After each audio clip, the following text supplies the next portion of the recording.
Hello everyone, and welcome to my General Hospital official channel. I hope everyone is having a wonderful day.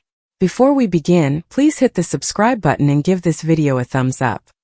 The air in the hospital chapel was always still, a stark contrast to the controlled chaos that defined the rest of General Hospital. It was here, amidst the muted light filtering through the stained glass windows and the faint scent of old wood and polish, that Jason Morgan often sought a silence he couldn't find anywhere else. It wasn't about faith, not in the conventional sense. For Jason, it was about the absence of noise, the quieting of the relentless, pounding demands of his life. Today, the weight was heavier than usual. The ghost of Drew Kane lingered in Port Charles, a phantom presence that stirred up old wounds and complicated new ones. Drew, his twin brother. The man with whom he shared a face, a history fractured by circumstance, and a convoluted bond that had been tested by time, memory, and the machinations of their shared enemy, Victor Cassadine. Drew had been presumed dead, then he was alive but without his memories, which Jason had carried for a time. Now, Drew was back, his memories restored, but a chasm remained between them, filled with the lives they had lived apart and the woman, Elizabeth Weber, who had loved them both in different ways. Jason's knuckles were white where he gripped the pew in front of him. The physical pain from old injuries was a constant companion, but it was the emotional turmoil that truly crippled him. The soft creak of the chapel door broke the silence. Jason didn't turn. He recognized the footfall, not the purposeful stride of a doctor or the hesitant shuffle of a grieving family member. This was something else, deliberate, steady, and laden with an intention that made the hairs on the back of his neck stand up. "I thought I might find you here," a woman's voice said. It was a voice he knew, one that had recently become a fixture in the periphery of his life. Ronnie. Ronnie was an enigma. She had arrived in Port Charles a few months ago, a woman with a sharp mind and a seemingly bottomless well of resources. She presented herself as an independent contractor, a fixer with connections in the shadowy world Jason and his family often inhabited. She had helped with information, provided logistical support during the final confrontation with Victor, and had always been just helpful enough to be valuable, just distant enough not to raise immediate suspicion. She was in her late 60s, with sharp, intelligent eyes that missed nothing and a demeanor that suggested she had seen every kind of darkness the world had to offer. Jason finally turned his head, his blue eyes, so often described as icy, now just weary. "Ronnie. What do you want?" She moved to sit in the pew beside him, not waiting for an invitation. She wore a simple, expensive-looking pantsuit, her hands clasped neatly in her lap. She didn't look at him immediately, instead gazing at the simple altar at the front of the chapel. "I need to talk to you," she said, her voice low but clear. "And your brother." "Drew's not here," Jason stated flatly. "And whatever you have to say, you can say to me. I'll decide if it's worth his time." A small, sad smile touched her lips. "Oh, it's worth his time. It concerns the very foundation of who he is. Who you both are." She finally turned to look at him, and Jason was struck by the intensity in her gaze. There was a deep, profound sorrow there, but also a terrifying resolve. "It's about your mother." Jason stiffened. "My mother is dead. Monica Quartermain raised me. My biological mother was Susan Moore, and she was murdered years ago." The words were rote, a part of the history he had come to accept, a tragic footnote in the epic saga of the Quartermains and the Webers. Ronnie shook her head slowly, the movement deliberate. "No, Jason. Susan Moore was a victim, a pawn in a much larger game. But she was not your mother. She was the woman who gave birth to you, yes. A surrogate, paid handsomely, though she never knew the full truth of the danger she was in. But the egg, the DNA that made you and Drew, that didn't come from her." The silence in the chapel became absolute, so heavy it was a physical presence. Jason could hear the blood pounding in his ears. This was nonsense. A ploy. Another layer of deception in a life that had been built upon it. "What are you talking about?" he asked, his voice dangerously quiet. "I'm talking about the beginning," Ronnie whispered. "I'm talking about a brilliant, ambitious young woman named Heather Grant, a geneticist working on a top-secret project for the WSB, long before she became the unstable woman you know today. And I'm talking about a man named Caesar Faison, who saw her work as a key to his own power. Jason said nothing, his jaw clenched so tight it ached. Heather Grant was a specter that had haunted Port Charles for decades, a woman whose madness had touched nearly every family. The idea that she was connected to his origins was both ludicrous and horrifyingly plausible. Heather was manipulated, her research stolen and perverted, Ronnie continued, her eyes distant, as if watching a movie only she could see. Faison was obsessed with creating the perfect operative, a soldier who could be molded and controlled from birth. He needed a specific genetic profile, resilience, intelligence, a predisposition for physical prowess and loyalty. He believed he could engineer it. You and Drew were that experiment. Test tube babies, conceived in a lab using Heather's harvested eggs and sperm from a man Faison considered his perfect physical specimen, a decorated Navy SEAL named Andrew Kane. Drew's namesake. The name Drew had carried for most of his life. Jason felt the world tilt on its axis. It was a story too outlandish to be a simple lie. Why are you telling me this? Jason ground out. What does this have to do with you? Are you working for Faison's ghost? For someone else? Ronnie took a deep, shuddering breath, and when she spoke again, her voice was thick with an emotion so raw it was palpable. I'm telling you this because the story you've been told is a lie, constructed by the WSB to cover up their own involvement in Faison's project after they shut it down. I'm telling you this because Susan Moore was a cover, a story fed to the Quartermaines to explain the sudden appearance of 2 infants. And I'm telling you this because I was there. She turned fully to face him, her composure cracking, revealing a depth of pain that was terrifying in its authenticity. I was the operative assigned to monitor Heather, to protect the assets, you and your brother in utero. I was the one who realized Faison intended to take the babies and raise them as his own personal weapons. I was the one who helped Heather fake a miscarriage, who smuggled the embryos out and arranged for Susan Moore to be the surrogate. I was there, in the shadows, watching over you both for years, from a distance. Making sure you were safe. Jason stood up abruptly, the pew scraping loudly against the stone floor. The movement was too fast, a jolt of pure, undiluted adrenaline. Stop. Just stop. This is insane. It's the truth. Ronnie stood as well, her own voice rising for the first time, echoing in the sacred space. Every strange coincidence, every time a threat against you as children just vanished. Every piece of luck that seemed too good to be true. That was me. I was your guardian angel, Jason. And Drew's. Why? Jason demanded, his voice a low growl. Why would you do that? Out of the goodness of your heart? I don't believe it. No one does that. Tears welled in Ronnie's eyes, but they didn't fall. They simply glistened, reflecting the dim chapel light. She took a step closer, and in that moment, she looked ancient, as if carrying the weight of centuries. I didn't do it out of the goodness of my heart, Jason, she said, her voice dropping back to a whisper, but one that carried every ounce of her being. I did it because it was my job to protect my children. The world stopped. The word hung in the air between them, vast and incomprehensible. My children? Jason repeated, the words feeling foreign on his tongue. Ronnie nodded, a single tear finally tracing a path down her cheek. Heather Grant provided the egg.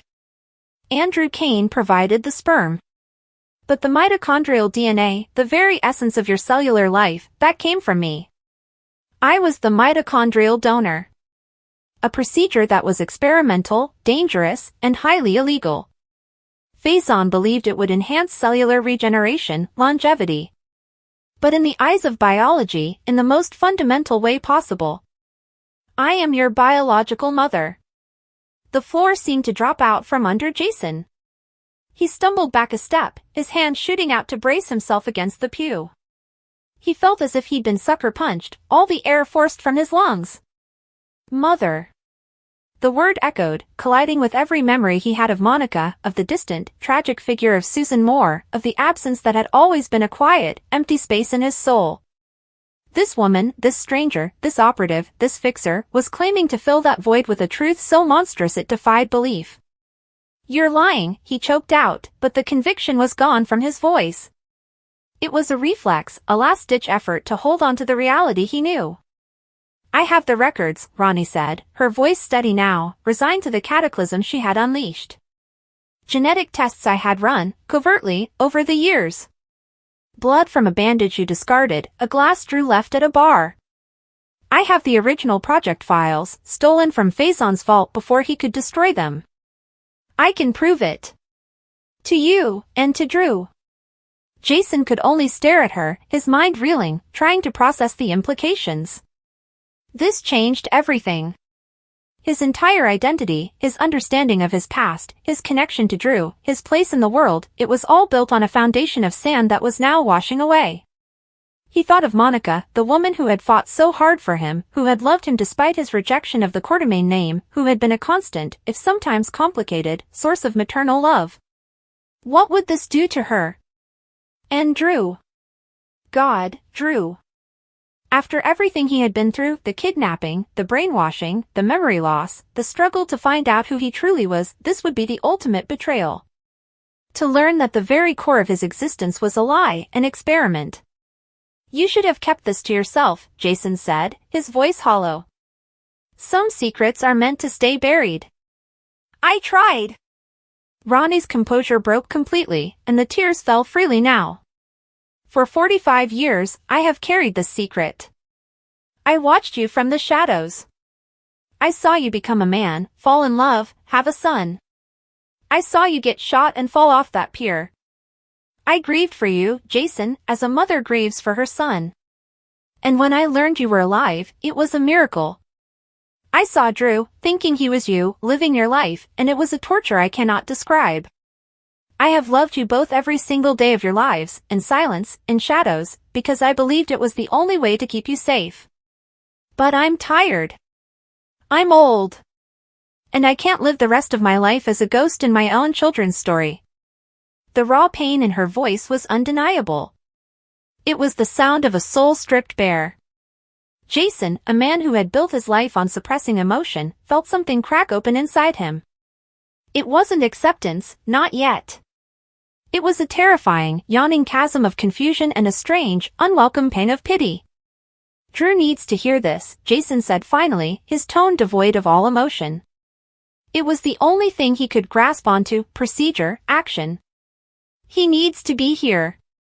Ronnie nodded, wiping her tears with a surprisingly elegant hand. I know. I'll be at my apartment. Bring him when you're ready. Or don't. The choice is yours. But the truth is here now. It won't go back in the box. She turned and walked out of the chapel, her footsteps echoing until the door clicked shut behind her, leaving Jason alone in the crushing silence, the ghost of his mother, his real mother, lingering in the air like gunpowder after a shot. It took Jason 2 hours to find Drew. He was at the Metro Court pool, of all places, trying to have a normal afternoon with his daughter, Scout. The scene was so idyllic, so painfully normal, that Jason almost turned around. How do you shatter a peace like that? How do you tell a man that the little girl he's laughing with is connected to a legacy of genetic manipulation and espionage? But Drew saw him. He saw the look on Jason's face, a look Drew knew intimately, the mask of stone barely containing a storm, and his own smile faded. He said something to Scout, who was splashing in the shallow end, and walked over to the gate where Jason stood. What's wrong? Drew asked immediately, his voice low. Is it Sam? The kids? They're fine, Jason said. It's something else. We need to talk. Somewhere private. Drew studied his brother's face for a long moment, then nodded. Let me get Scout to Elizabeth. Give me 10 minutes. They ended up at the old Morgan penthouse, a place filled with its own ghosts. The air was stale, the furniture covered in sheets. It was a tomb for a life that no longer existed, a fitting venue for the death of the past they thought they knew. Okay, Jason, what is it? Drew asked, crossing his arms. You look like you've seen a ghost. Maybe I have, Jason said quietly. He leaned against the cold marble of the kitchen island, the story feeling like a poison in his veins that he had to expel. He told Drew everything. Ronnie's visit, the story about Faison and Heather Grant, the experiment, the surrogate, the WSB cover-up. He delivered it all in the same flat, unemotional tone he used for business, a defense mechanism against the horror of the words themselves. Drew listened, his expression shifting from confusion to disbelief, then to a dawning, sickening horror. When Jason got to the final revelation, the reason for Ronnie's lifelong, secret vigil, Drew actually took a step back, as if physically pushed. "No," he said, shaking his head. "No, that's not possible. Our mother was Susan Moore. Monica raised you. This is another one of Victor's games from beyond the grave. Or it's a scam. Ronnie wants something, money, leverage, something." "I thought that too," Jason said. "But she has proof. Records. Genetic tests. It has the ring of truth, Drew. It explains too many things. The connection to Heather, for one. Why she was always so fixated on us. It explains why Faison had such a specific interest. It explains nothing." Drew exploded, his voice ringing in the empty space. "It just replaces one nightmare with another. So we're not the abandoned sons of a murdered woman, we're the lab-grown children of a madman and a ghost? And Ronnie? Ronnie is our mother? Do you hear how insane that sounds?" "I do," Jason agreed, his own frustration beginning to bleed through his calm facade. "But whether we believe it or not, she believes it. And she has evidence. We need to hear her out. We need to see this so-called proof." Drew ran a hand through his hair, pacing the length of the living room. "Why now? After all this time, why drop this bomb on us now? She said she's tired of being a ghost." "Well, that's just great," Drew snapped, a bitter laugh escaping him. "Her timing is impeccable.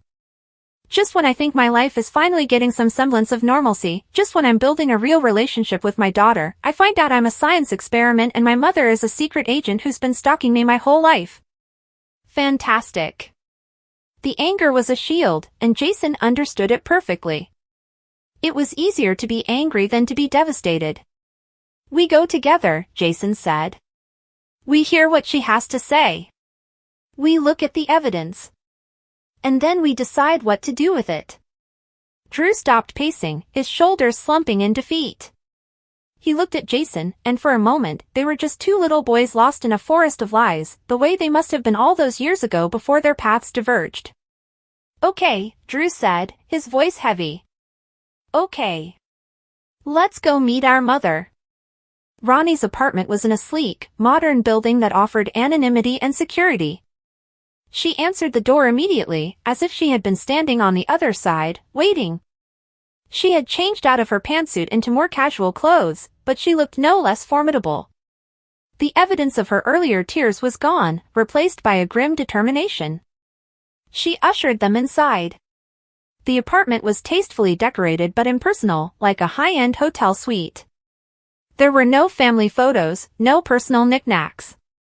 It was the home of someone who was always ready to leave. On the glass coffee table sat a simple, old-fashioned lockbox. "Please, sit," she said, her voice calm but with an undercurrent of tension. Jason and Drew remained standing, a united front of skepticism and defense. "We're fine," Jason said. "You have something to show us." Ronnie nodded. She opened the lockbox. Inside were not stacks of paper, but a single, thin laptop and a small, sealed evidence bag containing 2 plastic vials, each holding a sliver of what looked like dried blood on a swab. "This is everything," she said, powering on the laptop. The original project files, code-named Gemini. Faison's notes on his selection criteria for the genetic material. The medical records from the fertility clinic in Switzerland that he controlled. The payment receipts to Susan Moore. And the WSB's internal memo, authorizing the cover story after they raided the facility and decommissioned the project. She turned the screen towards them. The documents were there, scanned copies of typewritten pages, official-looking forms with stamps and signatures Jason recognized from other WSB dealings. They detailed the harvesting of oocytes from Heather Grant, the sperm donation from Andrew Kane, and the subsequent fertilization. And then, a separate, heavily redacted addendum about a mitochondrial enhancement protocol using a donor designated only as Asset V. Asset V? Drew asked, his voice tight. That was me, Ronnie said softly. Veronica. Ronnie. I was a young, brilliant biochemist, recruited by the WSB. I was naive, ambitious. I believed we were working on advanced medical treatments. By the time I realized Faison's true goals and his manipulation of Heather, it was too late. The embryos existed. You existed. I made a choice. I could destroy the project and you along with it, or I could try to save you. I chose to save you. She opened another file on the laptop. It was a DNA sequencing report. It compared genetic markers from the swabs in the evidence bag, one labeled JM and one labeled DC, with a sample labeled VD. Mitochondrial DNA is passed from mother to child, unchanged, Ronnie explained, her voice clinical now, a scientist delivering facts. It's a separate lineage from your nuclear DNA. You can have my nuclear DNA tested against yours, and it won't match. Heather Grant is your nuclear mother. But this, she pointed to a specific line on the report where the sequences for all 3 samples were identical. This is the mitochondrial sequence. It's a perfect match. It's mine. I am your biological mother in the most fundamental, cellular way. I am the reason your bodies heal the way they do. I am the reason you survived things that would have killed other men. The room was silent. The evidence was there, laid out with a chilling, logical precision. It was no longer a wild story, it was a documented, horrific history. Jason looked from the screen to Ronnie's face, and he saw it now, not a resemblance in their features, but a reflection of their shared stubbornness, their relentless will to survive. He saw the same unyielding resolve in her eyes that he saw in the mirror every day. Drew sank slowly onto the arm of the sofa, the fight draining out of him. He stared at the vials of blood, the physical proof of their origin story. All this time, he whispered, more to himself than to anyone else. All the lies. My whole life, I've been trying to find out who I am. First I was Drew Kane, then I was Jason Morgan, then I was Drew Kane again. And now I'm this. A product of the Gemini Project. A son of Veronica. You are Drew Kane, Ronnie said, her voice fierce with a sudden, maternal passion. And you are Jason Morgan. The men you are today, the fathers, the brothers, the partners, that is who you are. This, she gestured to the laptop, this is just how you started. It doesn't define you. It never has. I made sure of that. I let you go so you could have lives. Real lives. You didn't let us go, Jason said, speaking for the first time since they'd arrived. His voice was rough. You held on. You were always there, in the shadows. You never let us be. You were a ghost, but you were a possessive ghost. Ronnie flinched as if he'd struck her. I was protecting you. Were you? Jason challenged, a lifetime of defiance rising to the surface. Or were you protecting your investment? Your experiment? Your children? The word children hung in the air, charged and painful. They were never an experiment to me. Ronnie cried, her composure shattering once more. You were my babies. From the moment I saw your cells dividing under a microscope, you were my sons. I loved you. I love you now. I have spent my entire life making sure the monsters who created you for a purpose could not have you. I sacrificed any chance of a normal life, of holding you, of reading you bedtime stories, of being called mom, so that you could have that chance with someone else. Do you have any idea what that cost me? The raw, agonized question echoed in the sterile room. There was no answer adequate enough to give. Jason and Drew could only stand there, 2 grown men rendered speechless by the magnitude of a stranger's sacrifice. Drew finally looked up, his eyes meeting Jason's. In that shared glance, a silent communication passed between them, as it always had. They were in this together. This new, horrifying truth was now a part of their shared burden. What happens now? Drew asked, his voice weary. That's up to you, Ronnie said, wiping her eyes. I've told you the truth. I've given you the proof. You can burn it. You can walk out of here and never speak to me again, and I will accept that. It would be no less than I deserve. Or, you can ask me questions. You can try to understand. The choice is yours. Jason looked at the woman who claimed to be his mother. He saw the years of loneliness in her eyes, the steely strength in her posture, and the devastating vulnerability she had finally revealed. He felt no sudden rush of filial love, no magical bond. There was only a deep, resonating shock and a confusing tangle of anger, pity, and a grudging respect for the sheer audacity of her lifelong mission. He thought of Monica. He thought of the love she had given him, a love that was real and earned. That would not change. This new truth did not erase the past, it just made it infinitely more complex. We need time, Jason said finally, speaking for both of them. Ronnie nodded, a flicker of hope dying in her eyes, replaced by a resigned acceptance. I understand. Without another word, Jason turned and walked towards the door. Drew hesitated for a moment longer, his gaze lingering on the woman who had just rewritten his history, then he followed his brother out. They walked down the hall to the elevator in silence, the weight of the revelation pressing down on them. The doors slid shut, enclosing them in a sterile, metal box. Drew was the first to speak, his voice a hollow echo in the small space. What do we do now? Jason stared at his own reflection in the polished doors, seeing a face that was both familiar and suddenly, terrifyingly alien. He saw Drew's reflection beside his, the same face, the same haunted eyes. We live with it, Jason said, his voice low and steady, the only anchor in a world that had just been torn apart. Just like we always have. The elevator descended, carrying them down from the heights of a shattered truth, back to the solid, complicated ground of their lives. But the ground had shifted irrevocably. The name Ronnie would never again be just a name. It was the key to a locked room in the house of their identities, a room they had never known existed, and which now stood open, revealing a past more shocking and sorrowful than they could have ever imagined. The spoils of this war were not victory or treasure, but a painful, burdensome truth.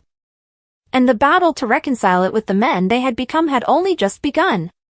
The world of Port Charles has never been short of stunning revelations, but few twists can compare to the shocking news that Ronnie has revealed about her past and its direct connection to two of the most important men in town, Drew Kane and Jason Morgan. For years, both brothers have struggled with questions about their origins, their families, and their destinies, but the answers always seemed just out of reach. They have been pulled in and out of complicated storylines, tested by enemies, torn apart by relationships, and marked by the shadows of secrets buried long ago. Just when it seemed as though the past had already been unearthed, Ronnie has stepped forward with a truth that has shaken everyone to the core. She is the biological mother of both Drew and Jason. This revelation doesn't only challenge everything the brothers believed about their lives but also redefines their connections to the people they've loved and lost, as well as the ones still standing at their side. Ronnie's revelation has sent shockwaves through the residents of Port Charles, and it is not difficult to understand why. Jason Morgan and Drew Kane, once living two very separate lives, have often been linked by the mysterious circumstances of their identities. They share the same face due to the complex history of brain mapping and memory manipulation, but for a long time, the true question lingered: how deep do their ties run beyond science and fate? The discovery that they are not just brothers in the general sense, but rather sons of the same mother, rewrites everything they thought they knew about themselves. For Jason, who has always clung to a stoic sense of identity and loyalty, this revelation strikes at the core of his belief that his life has been shaped solely by his choices after his accident years ago. For Drew, who has always lived in Jason's shadow while trying to carve out his own sense of self, the idea that their connection is written into their very bloodline gives him an unexpected sense of belonging while also raising painful questions about why the truth was hidden for so long. For Ronnie, the moment of truth did not come easily. For years, she carried the burden of silence, watching as the lives of her sons unfolded in front of her without being able to openly acknowledge her role in their existence. Her decision to finally come forward was not made lightly, and her confession was drenched in the weight of years of secrecy and regret. She explained that the circumstances of their birth were complicated, and her reasons for giving them up were tied to forces beyond her control. Whether it was fear, manipulation, or the dangerous influence of powerful enemies, Ronnie was trapped in a situation where keeping her connection hidden was the only way she thought she could protect her children. Yet now, the cost of that silence has come due, and she must face the consequences of both her choices and the emotions of the sons she left behind. Jason's reaction to the news was as complex as the man himself. Known for his reserved demeanor, Jason does not often allow his emotions to rise to the surface, but in this moment, he found himself rattled in a way he hadn't anticipated. The very foundation of his identity, long shaped by the accident that separated Jason Morgan from Jason Quartermain, has now been shaken once again. All the years he spent believing he had been abandoned, all the struggles he endured to find his place within the Quartermain and Corinthos families, suddenly carried new weight. If Ronnie is truly his mother, then why was he cast aside? Why did she let him live a life built on half-truths and lies? Jason is not the type to wallow in self-pity, but this revelation forces him to confront old wounds and reconsider the choices that have shaped his path. For Drew, the situation is no less emotional. Unlike Jason, Drew has spent most of his life feeling disconnected from his origins. His memories were stolen, his identity manipulated, and his sense of self constantly challenged. The revelation that Ronnie is his biological mother presents him with a chance to claim a truth he has long been denied, but it also drags him into the murky waters of betrayal and abandonment. For Drew, family has always been something he yearned for but struggled to hold on to, and now, the woman who could have given him that foundation stands before him with an apology years too late. His heart is torn between the desire to embrace the truth and the anger that it took so long for her to admit it.